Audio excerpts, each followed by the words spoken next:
24వ అధ్యాయము నిర్గమాకాండము చాలా ప్రాముఖ్యమైన ఘటన ఇశ్రాయేలీయుల జీవితంలో. 19వ అధ్యాయంలో దేవుడు మహిమగా సంపూర్ణ మహిమతో సీనాయి పర్వతం మీదకి దిగి వచ్చాడు. ఆదికాండం 18వ అధ్యాయంలో దేవుడు త్రిత్వముగా అబ్రహాము గుడారానికి వచ్చాడు. కానీ నిర్గమ 19వ అధ్యాయంకి వచ్చేసరికి నేను సర్వశక్తి గల దేవుడని పేరట కాదు, నేను ఉన్నవాడను అనువాడనయ్యున్నానని మోషేకి పరిచయం చేసుకున్నాడు కదా, ఆ పేరట సీనాయి పర్వతం మీదకి దిగి వచ్చాడు. ఇశ్రాయేలీలు ఐగుప్తు నుండి మూడు నెలలు ప్రయాణం చేసి 3 నెలలు ఖచ్చితంగా 3వ నెలన సీనాయి అరణ్యానికి వచ్చారు. అదంతా ఒక అరణ్య ప్రాంతం, ఎడారి ప్రాంతం. సరే, ఈ 19వ అధ్యాయంలో ఏం జరిగిందంటే దేవుడు ఇశ్రాయేలీయులకు చెప్పాడు, మీరు 3 రోజులు మిమ్మల్ని మీరు శుద్ధి చేసుకోండి, మీ స్త్రీలు, పిల్లలు, పురుషులు అందరూ కూడా శుద్ధి చేసుకోవాలి, మీ వస్త్రాలు, దేహాలు, మీ గుడారాలు అన్నీ శుద్ధి చేసుకోవాలి. 3వ దినాన శుద్ధి చేసుకొని మీరు రెడీగా ఉంటే 4వ దినాన నేను వస్తాను, నేను ఆ పర్వతం మీదకి వచ్చి నేను మీతో మాట్లాడతానని చెప్పినప్పుడు వాళ్ళు అప్పటి వరకు ఐగుప్తు నుండి ప్రయాణం చేస్తూ ఉన్నప్పుడు పగలు మేఘస్తంభం, రాత్రి అగ్నిస్తంభం చూశారు. మీరు అగ్నిస్తంభం అంటే ఎలా ఉండిద్ది అనుకుంటున్నారు? వారు ముందర అగ్నిస్తంభం, రాత్రంతా ఆ మేఘం, ఆ చంద్రకాంతి వలన కానీ చుట్టూ ఆ చీకటి వలన వాళ్ళకి ఎలాంటి కీడు, విషపురుగులు అలాంటివి వాళ్ళని సమీపించకుండా ఆ అగ్ని వాళ్ళ చుట్టూ ప్రాకారంలాగా వాళ్ళని కాల్చుతూ ఉండేది. అందులో ఇశ్రాయేలీయులు అన్ని లక్షల మంది చాలా సేఫ్గా బ్రతికారు. ఎన్ని సంవత్సరాలు నడిచారు వాళ్ళు? 40 సంవత్సరాలు. ఇప్పుడు ఈ 3 నెలలనంటే 3 నెలల కంటే ఎన్ని రోజులు? 90 రోజుల? 100 రోజులు వేసుకుంటే అటు ఇటుగా 100 రోజులు ఈ అగ్నిలో ప్రయాణం చేశారు వాళ్ళు. సో నేను దిగొస్తాను ఆ పర్వతం మీదకి అన్నప్పుడు మనం ఇంతవరకు ఈ అగ్నిలో నివసించాం కదా, మనకి ఇబ్బంది ఏం లేదు, కొత్త ఏం లేదు, అలవాటే కదా అనుకొని ఏ భయపడటం అలాంటిది ఏం లేకుండా సరే అని చెప్పేసి అందరూ సంతోషంగా సిద్ధపడ్డారు. 3 రోజులు తమను శుద్ధి చేసుకొని సిద్ధపడ్డారు. అప్పటికి దేవుడు చెప్పాడు, నేను ఈ పర్వతం మీదకి దిగొస్తాను కాబట్టి ఈ పర్వతపు చుట్టూ మీరు మేర ఏర్పరిచి ఈ పర్వతాన్ని మనుషులు ఎవరు, ఏ నరుడు తాకూడదు, జంతువులు కానీ అసలు ఎవరు తాకకూడదు. తాకితే మీరు అప్పటికప్పుడే చచ్చిపోతారు, అగ్ని మిమ్మల్ని కాల్చేస్తుంది, మొత్తబడి చనిపోతాడని చెప్తాడు దేవుడు. మోషే మాత్రం సమీపించాలి, ఇంకెవరు సమీపించకూడదు. మీకు ఈ పర్వతానికి కొన్ని అడుగుల దూరం, కొన్ని వేల అడుగుల దూరం ఉండాలంటాడు, చాలా దూరం ఉండాలి. ఆ మేర ఏర్పరిచి మీరు సిద్ధం కండి నేను వస్తున్నానని చెప్తే ఈ 3 నెలలు ఈ అగ్నిలోనే నడిచాం కదా, మనము ఈ అగ్ని సహాయంతోనే మనం జీవించాం కదా, మనకి ఇదేమి అంత కష్టం కాదులే, భయంకరమైనదేం కాదులే అన్నట్టుగా వాళ్ళకి ఎప్పుడు అంత సంపూర్ణమైన ప్రత్యక్షత లేదు ఇశ్రాయేలీయులకి. ఇదే first time, this is the first time. అందుకని సిద్ధపడ్డారు, బాగానే సిద్ధపడ్డారు, రెడీ అయ్యారు, దేవుడు మాట్లాడతాడు, దేవుడిని చూస్తాము అన్నట్టుగా. ఇక తీరా పర్వతం మీదకి దేవుడు దిగి వచ్చినప్పుడు ఆయన దిగి వస్తుండగానే, ఆయన వస్తున్నప్పుడే పెద్ద పెద్ద బూరల శబ్దం అంట. మనుష్యుడు ఊదే బూరలు కాదయ్యి, ఊహించుకునేలా ఉంటుందా? మనుష్యులు ఊదే బూరలు కాదు, పరలోకం నుండి వస్తున్న ఆ బూరల ధ్వని ఆ పర్వతం అంతా కూడా కంపించిందంట.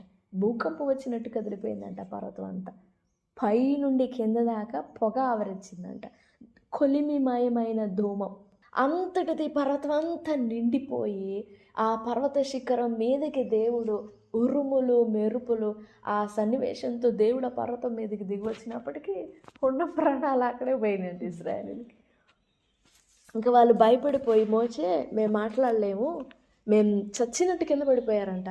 ఆ వెలుగు, ఆ అగ్ని, ఆ మహిమంతా కనపడేసరికి ఇంకా కింద పడిపోయి మోషేని కేకలేశారు, మా వల్ల కాదు, మేము వెళ్ళలేము, అసలు అది చూడడమే మా వల్ల కావట్లేదు, ఇంత దూరం నుండి కూడా మా వల్ల కావట్లేదు, నువ్వే వెళ్ళి మాట్లాడేసి, నీకు అలవాటే కదా, నువ్వే వెళ్ళి మాట్లాడి మాకు వచ్చి చెప్పు అన్నారు. సరే అని చెప్పేసి 20వ అధ్యాయంలో కనీసం 17 వచనాలు, నిర్గమాకాండం 20వ అధ్యాయంలో మొత్తం 17-18. ఇదిగో నేనే దేవుడను, నేను తప్ప వేరొక దేవుడు నీకు ఉండకూడదు. ఈ మాటలన్నీ స్వయాన దేవుడు మాట్లాడిన మాటలు. మోషేకి చెప్తే మోషే వచ్చి చెప్పిన మాటలు కాదు, దేవుడే ఆ పర్వతం మీద నుండి కంఠస్వరంతో మాట్లాడిన మాటలు.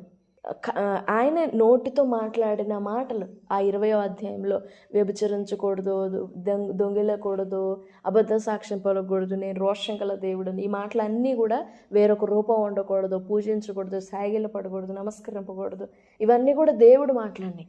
ఆయన మాట్లాడుతూ ఉండేసరికి ఇంక వీళ్ళు చచ్చినట్టు పడిపోయారంట. వామ్మో మనం తట్టుకోలేమని చెప్పేసి మోషేని పిలిపించి మా వల్ల కాదు నువ్వే మాట్లాడు అని అంటారు. మోషే మాట్లాడగా మోషే ఇశ్రాయేలుతో మాట్లాడడం అయిపోయింది. 20వ అధ్యాయంలో అయిపోయింది, 21 అయిపోయింది, 22 అయిపోయింది. 24లోకి వచ్చేసరికి ఆ నాదాబు, అబీహులు, అహరోను ఇశ్రాయేలుల పెద్దలు, 70 మంది పెద్దలు. ఈ 70 మంది అహరోను, నాదాబు, అబీహులు ప్రధాన యాజకులు. అహరోను ప్రధాన యాజకుడు, అహరోను కింద పనిచేస్తున్న యాజకులు నాదాబు, అబీహులు. వీళ్ళని తీసుకొని పర్వతం దగ్గరికి తీసుకొని రా, నేను వాళ్ళతో మాట్లాడతాను అని అంటే సరే అని మోషే తీసుకెళ్తాడు. అలా వాళ్ళని తీసుకొని వచ్చినప్పుడు ఆ పర్వత శిఖరం, ఆ పర్వతపు అంచు దగ్గరికి తీసుకొని రాగానే, కొంచెం దగ్గరికి రాగానే ఈ పర్వతం మీద 10వ వచనంలో ఆ పర్వతం మీద ఇశ్రాయేలీల దేవుని చూశారు ఈ 70 మంది పెద్దలు, నాదాబు, అబీహు, అహరోను. ఎందుకు లేవి కాండలో దేవుడు అంత నిర్దాక్షిణ్యంగా అగ్నిలో కాల్చేశాడంటే ఇదే కారణం. వాళ్ళు చూశారు ఆ పర్వతం మీద దేవుని అగ్నిని చూశారు. చూసి కూడా వేరే అగ్నిని తీసుకొచ్చారు. అర్థమైందా? చూడకుండా తెలియక వేరే తీసుకొస్తే అనుకోవచ్చు, కానీ వాళ్ళు చూశారు. అందుకే దేవుడు వెంటనే వాళ్ళని అంతం చేసేసాడు. సరే, ఈ పర్వతం మీద దేవుణ్ణి చూసినప్పుడు ఆ పర్వతం మీద ఆయన పాదముల క్రింద, పర్వతపు క్రింద భాగం, పైన ఆయన ఆసీనుడై ఉన్నాడు, కింద భాగంలో ఆయన పాదముల క్రింద నిగనిగలాడు నీలమయమైన వస్తువు వంటిది ఆకాశమండలపు తేజం, అంటే మేఘం, ఆకాశమండలపు మేఘం లాంటిది ఆయన పాదముల క్రింద ఉండడం, ఆయన తల మీద కొన్ని సహస్రం అంటే 1000, కొన్ని వేల కోట్ల సూర్య కాంతిని మించిన ప్రకాశమానమైన అగ్ని కనపడుతుందంట. అది ఏ నిప్పులో కూడా కనపడదంట, అంత అగ్ని. అది చూశారు ఎవరు? 70 మంది చూశారు, ప్లస్ నాదాబు, అబీహు, అహరోను, మోషే, వీళ్ళందరూ చూశారు. వాళ్ళందరూ చూసి ఏ నరుడును దేవుని చూచి బ్రతుకుడు అని ఉంటుంది కదా, కానీ వీళ్ళు చూశారు, బ్రతికారు, చూసి వచ్చి భోజనం కూడా చేశారు. అంటే వాళ్ళని ఏం కీడు చేయలే, ఏ హాని చేయలే. ఈ అగ్ని, దేవుని అగ్ని వాళ్ళని కాల్చలేదు. అప్పుడు దేవుడు 13వ వచనంలో, అప్పుడు దేవుడు మోషేతో, మోషే నీవు కొండ ఎక్కి వచ్చి నా యొద్దకు వచ్చి అక్కడుండు. ఇదే ఫస్ట్ పిలుపు అనమాట మోషేని. 40 రాత్రులు పగళ్ళు తన దగ్గర ఉంచుకోవడానికి దేవుడు పిలిచాడు. 40 రాత్రులు పగళ్ళు అనేది మోషే నిర్ణయించుకునేది కాదు, దేవుడు పిలిచి దేవుడు నిర్ణయించినది. నువ్వు నా దగ్గరకు వచ్చి అక్కడ ఉండు, నా యొద్ద ఉండు. ఎక్కడా? కొండపైన, ఆ పర్వత శిఖరం మీద. దేంట్లో? దేవుని అగ్నిలో. సరే, నా దగ్గరికి వచ్చి అచ్చటుండు, నీవు వారికి బోధించినట్లు నేను వ్రాసిన ఆజ్ఞలు ధర్మశాస్త్రమును రాతి పలకల మీద రాసి నీకు ఇస్తాను. 2 మాటలు. నువ్వు నా దగ్గరకు వచ్చి అక్కడ ఉండు. అక్కడ ఉంటే నీవు వాళ్ళందరికీ బోధించడానికి ఆజ్ఞలు, పద్ధతులు, విధులు, కట్టడలు, ఇంక వీటన్నిటినీ నేను చెప్తాను. అర్థమైందా? నువ్వు నా దగ్గరకు వచ్చి అక్కడ ఉండు. ఉన్నప్పుడు అక్కడ నా దగ్గర ఉండగా నేను ఈ ప్రజలందరికీ కావలసిన వాక్యం, ప్రజలందరికీ కావలసిన ఆజ్ఞలు, ప్రజలందరికీ కావలసిన పద్ధతులు, శాసనములు, కట్టడలు, విధులు, వీటన్నిటిని నేను నీకు బోధిస్తా, నేను నీకు రాతి పలకల్ని ఇస్తానని చెప్తాడు దేవుడు. ఆ సీనాయి పర్వతం మీద ఆ మహిమలో దేవుని అగ్నిలో ఉండగా ఈ విధులు, శాసనములు, వీటన్నింటినీ కొత్త నిబంధనలో ఆ మాట 7వ రాసింది స్టెఫను ఈ ఆజ్ఞలు, కట్టడలు, ఈ విధులన్నిటినీ కూడా జీవవాక్యము అంటున్నాడు. అర్థమైందా?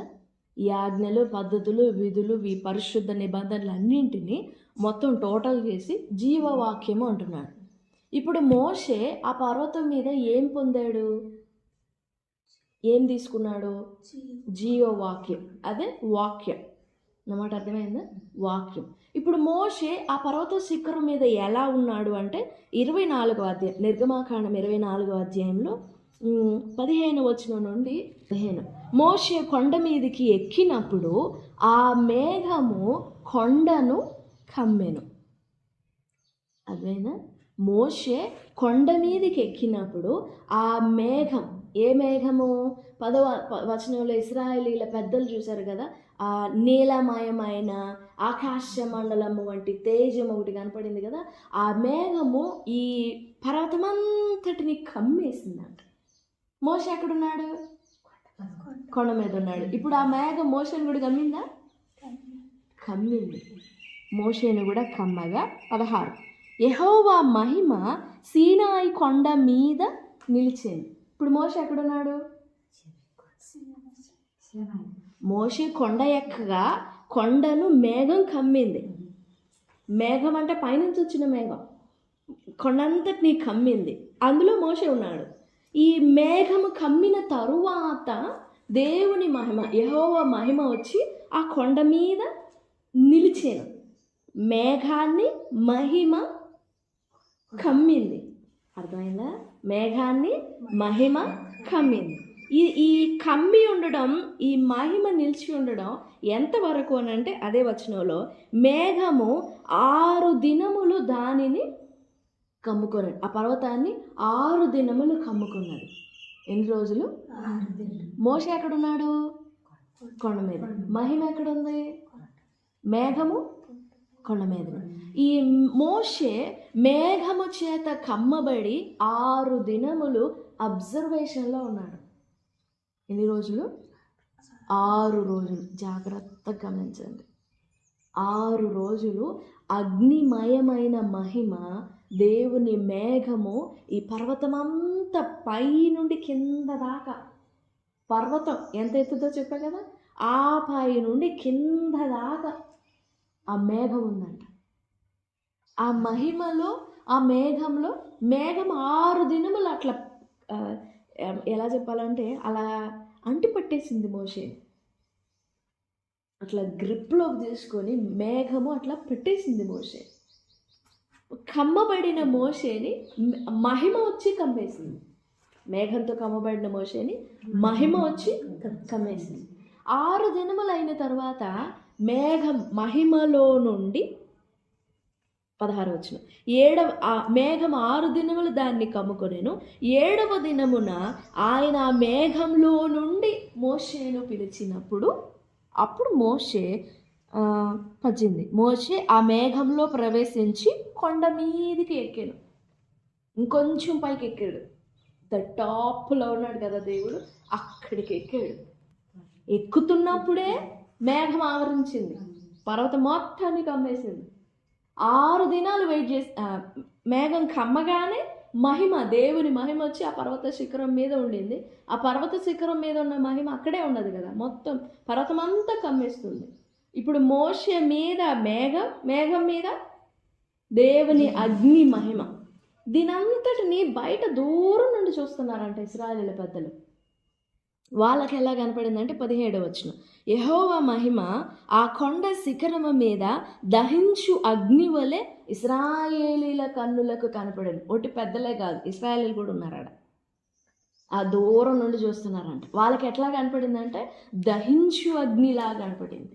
ఈ దహించు అగ్ని ఎలా కనపడింది అని అంటే నిర్గమాకాండం 3వ అధ్యాయంలో మోషే చూశాడు కదా, మండుచూ ఉండిన పొద కానీ కాలిపోలేదు. అలా కనపడిందంటే ఇశ్రాయేలీలకు దూరంగా, వాళ్ళు దూరం నుండి ఆ పర్వతం వైపు చూస్తే ఇలా కనపడిందంట. ఈ మహిమలో నుండి, మేఘంలో నుండి దేవుడు మోషేను పిలువగా మోషే ఆ మేఘంలో ప్రవేశించి కొండ మీదకి ఎక్కింది. మేఘము ఒక వాహనం వలె మోషే ఆ మేఘంలోకి ఎక్కితే మేఘం ఎత్తి తీసుకెళ్ళి ఆ కొండ పైకి తీసుకెళ్ళిందంట. ఎవరిని? మోషే. నా మాట అర్థమవుతుందా అక్క? ఇప్పుడు ఈ ఇశ్రాయేలుకి సంబంధించిన పరిశుద్ధమైన ఆజ్ఞలు, పద్ధతులు, కట్టడలు, విధులు, నేనే మీకు దేవుడను, మీరు ఇది తినాలి, ఇది తినకూడదు, అలా నడవాలి, ఇలా నడవకూడదు, మీ కుటుంబం ఇలా ఉండాలి, మీ వివాహాలు ఇలా ఉండాలి, మీ మీ బంధాలు ఇలా ఉండాలి, మీ స్నేహాలు ఇలా ఉండాలి, మీ కట్టడలు ఇలా ఉండాలి అని వీటన్నిటిని చెప్పడానికి మోషేని అంత ప్లేస్కి తీసుకెళ్ళాలా, అంత ఎత్తునకు తీసుకెళ్ళాలా మోషేని? అంత ఎత్తునకు తీసుకెళ్ళి అక్కడ చెప్పాలి ఆ వాక్యం.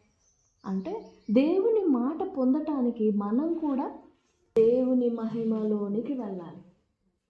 మనం దేవుని మహిమలో ప్రవేశించినప్పుడే దేవుని మాట మహిమకరమైనది కనుక ఆ మహిమకరమైన మాటని మనం పొందుకోగలుగుతాం. మనం భూ సంబంధమైన లేదా శరీర సంబంధమైన ఆలోచనలతో, శరీర సంబంధమైన మనస్సులతో, శరీర సంబంధమైన భారాలతో మనం మోకరిల్లి ప్రార్థన చేసినా లేదా మనం మోకరిల్లి మాట చదివినా మనం పొందగలుగుతామా? నా మాట జాగ్రత్తగా అర్థం చేసుకోండి. ఎంత మహిమకరమైన వాక్యమో ఇది. అందుకే అపోస్తలుడైన స్టెఫెన్ అన్నాడు, దేవదూతతో మాట్లాడి జీవవాక్యములను తీసుకొనిన వాడితడే.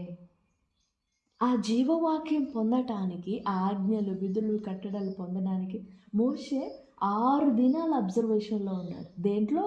అగ్నిలో. మోషే మాంసం కలిగిన వాడు కాదా? శరీరం కలిగిన వాడు కాదా? మరి ఎందుకని అలాగా? 12వ అధ్యాయము 21వ వచనం.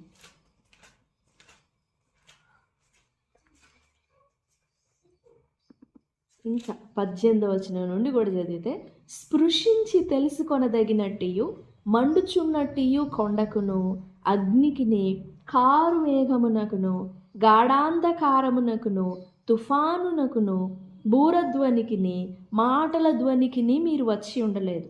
ఒక జంతువైనను ఆ కొండను తాకిన ఎడల రాళ్లతో కొట్టబడవలెనని ఆజ్ఞాపించిన మాటకు వారు తాళలేక ఆ ధ్వని వినిన వారు మరి ఏ మాటయు తమతో చెప్పవలదని బతిమాలుకొనిరి. మరియు ఆ దర్శనము ఎంతో భయంకరముగా ఉన్నందున మోషే, నేను మిక్కిలి భయపడి వణికిపోతున్నానని చెప్పాడంట మోషే. మిక్కిలి భయపడి వణికిపోతున్నాడు. 6 దినాల అబ్జర్వేషన్లో ఉన్నాడు. తర్వాత నా దగ్గరకు వచ్చి అక్కడ ఉండు అని అంటే టైం తెలియదు మోషేకి. దేవుడు ఉండమన్నంతసేపు ఉండాల్సిందే. నేను పోతానయ్యా, నా వల్ల కావట్లేదయ్యా అని అనడానికి లేదు. నా ఓపిక లేదయ్యా, నేను తట్టుకోలేను అనడానికి లేదు. అక్కడ వచ్చి ఉండమన్నాడు అంతే. దేవుడు వెళ్ళమని ఇందాక పోకూడదు మోషే. ఉన్నాడంట.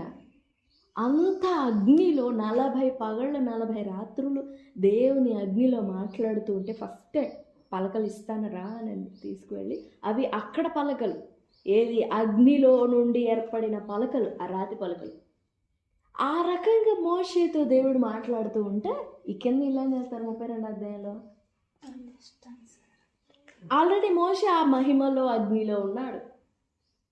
ఉండమన్నంతసేపు ఉండాలి మోషే. 40 దినాలు 40 పగళ్ళ రాత్రులు పూర్తి కాలే. ఆ మధ్యలోనే వీళ్ళు పాపం చేస్తున్నసరికి, ఇదిగో నీ ప్రజలు పాపం చేస్తున్నారు, దిగిపో నువ్వు అని నెట్టేస్తాడు మోషే. వెళ్ళిపో నువ్వు, ఇంక వెళ్ళిపో అని. అప్పుడు మళ్ళా మోషే దేవుని సన్నిధిలో అడ్డుపడతాడు. లేదు లేదయ్యా, నీ కోపం వాళ్ళ మీదకి మండనియొద్దు, నీ కోపం వాళ్ళ మీదకి రానియొద్దు, వాళ్ళని నాశనం చేయొద్దు, వాళ్ళని చంపేయొద్దు, వాళ్ళని క్షమించు, వాళ్ళని ఓర్చుకో అని మోషే వాళ్ళ కోసం ప్రార్థన చేస్తాడు. అలా వాళ్ళు రక్షింపబడతారు. ఈ మధ్యాహ్నం ఒక చిన్న మాట ఏంటంటే, మనం దేవుని సన్నిధిలో ప్రార్థన చేసేటప్పుడైనా, మనం దేవుని మాట పొందేటప్పుడైనా మనం కూడా ఆ మహిమ వాతావరణంలోనికి వెళ్ళాలి. ఎలా? మనం ఆ పరలోక వాతావరణంలోనికి వెళ్ళాలి. మన మాటలు కాదు, మన జ్ఞానం కాదు, మన భాష కాదు, మన ఆలోచనలు కాదు, మహిమలో మనం ప్రార్థించాలి. అది శరీర సంబంధమైన మనస్సుకు కష్టం, కానీ ఆత్మ సంబంధమైన మనసు ఖచ్చితంగా అర్థం చేసుకుంటుంది. అది మనకు అర్థం కావాలి. అర్థమయ్యే ఆత్మ సంబంధులంగా మనం ఎదగాలి. మోషే ఆ మహిమలో ప్రవేశించి మోషే కాలిపోలేదు. మరి మనము అదే మహిమలో ప్రార్థించాలి కదా, అదే మహిమలో పోరాడాలి కదా. రేపు కడబోరం రోగినప్పుడు మేఘాలు వస్తాయి, మనకి మహిమా మేఘాలు వచ్చి మనల్ని ఎక్కించుకొని పోతాయి. మోషే ఆ మేఘంలో ప్రవేశించి కొండ మీదకి ఎక్కాడని ఉంది కదా. ఇప్పుడు అలాగే రేపు ఆ మేఘాలు వచ్చినప్పుడు మనం ప్రవేశిస్తాం. అప్పుడు ఆ మేఘాల్లో ప్రవేశించాలంటే మనకి ఇప్పుడు ఆ పరిచయం ఉండాలిగా, ఆ అలవాటు ఉండాలిగా. మనల్ని ఎక్కనిస్తుందా ఈ శరీరం? పోనిస్తుందా? వదిలిపెడుతుందా ఈ శరీరం? సో మేఘంలో దేవుని మాట పొందుతాం, మహిమలో దేవుని మాట పొందుతాం. అంత దేవుని అగ్ని, దేవుని పరిశుద్ధత వరకు మనం వెళ్ళగలిగితేనే ఆ దేవుని మాట ఏంటో గ్రహిస్తాం, పొందుతాం, అర్థమైద్ది, నేర్చుకుంటాం, దాన్ని అనుభవించగలుగుతాం, అర్థం చేసుకోగలుగుతాం, గ్రహించగలుగుతాం.